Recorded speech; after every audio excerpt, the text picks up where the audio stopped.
Magandang umaga po, ang inyong lingkod, si Chef Roy. Nakasanayan ko na talaga po na sa umaga, kape at pag-aaral ng mga turo ng ating Panginoon Jesus. Ito po ang nakasanayan ng inyong lingkod. Ito pong Roma 12:1. Ito po ay palagi po itong binabasa at pinopost. Kung po ibig sabihin ng Bible study, nag-aaral tayo sa Bible. Ito po yung salita ng ating mga turo ng ating Panginoon Jesus. Basahin ko po ulit, pakinggan po ninyo sa Roma 1. Ito po. Kaya nga mga kapatid, alang-alang sa masaganang habag ng Diyos sa atin, ako'y nakiusap sa inyo na ialay ninyo ang inyong sarili bilang isang handog na buhay, banal at kalugod-lugod sa Diyos. Ito ang karapat-dapat na pagsamba ninyo sa Diyos. Ito po'y sulat ni Apostol Pablo sa mga taga-Roma.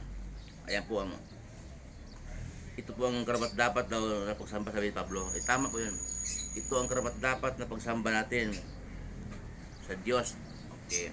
Ibig sabihin po noon, ang pagsamba pala sa Diyos, araw-araw sa lahat ng oras. Sabi po ng iba, wala ka ng time sa Diyos, lagi kang nasa work.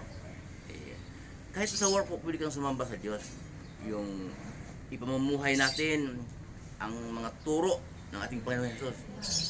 Araw-araw po yun. Kung mayroon mang mga kabastusan dyan sa mga nakihalubilo natin, paliwanag natin na mali yan, hindi yan ang turo ng ating Panginoon Jesus. Nasa kanila na yun kung magalit sila sa iyo. Basta kailangang umibabaw sa araw-araw nating kabuhayan yung mga turo ng ating Panginoon Jesus. Yun po yung uri ng pagsamba. Okay, kasi ang Diyos ng daigdig ngayon si Satanas. Mababasa po natin sa pangalawang Korinto 4:4. Yung pong pagpunta sa sambahan paglinggo ay uri ng pagsamba. Pero paalala lang po, hindi lahat ng nandoon sumasamba sa Diyos. Andun sila, umaatin yung katawan nila nandun. Pero yung iba dyan, formahan lang ang habol Ma-expose lang sila, masuot yung mga paborito ng damit. Yung iba nga, bago maglinggo, Sabado pa lang, nasa salon. Papaganda na. At yung iba naman po, mayroon silang kasintahan doon. Palagi ko narinig doon. Yun, noon pa na syempre noon sumamba ako sa ganong relihiyon.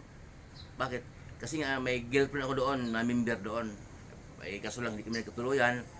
Umalis na rin ako sa relihiyon doon. So, yung iba pala noon, ganun ang sistema. Kaya hindi po lahat ng sumamba paglinggo ay sumamba ang puso at isip nila. Ayon sa sulat ni Pablo, ialay ang ating sarili bilang handog na buhay, kalugod-lugod sa Diyos.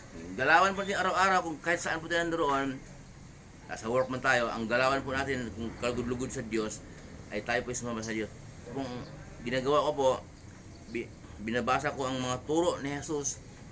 Kasi yung mga turo ng kanyang mga alagad, turo din ni Jesus yun, tinuloy lang nila at pinatutuo nila na si Jesus ay tagapagligtas. Diyos anak siya, mula sa langit, bumaba para tayo iligtas. Kaya turo po ni Jesus ang kanilang tinuturo. Kaya ito po ay pinupost ko, uri po ito ng pagsamba sa Diyos. Kasi biblically po yun, sabi ni Jesus, ang nakikinig sa salita ng Diyos ay sa Diyos. Kung hindi nakikinig, ay hindi sa Diyos.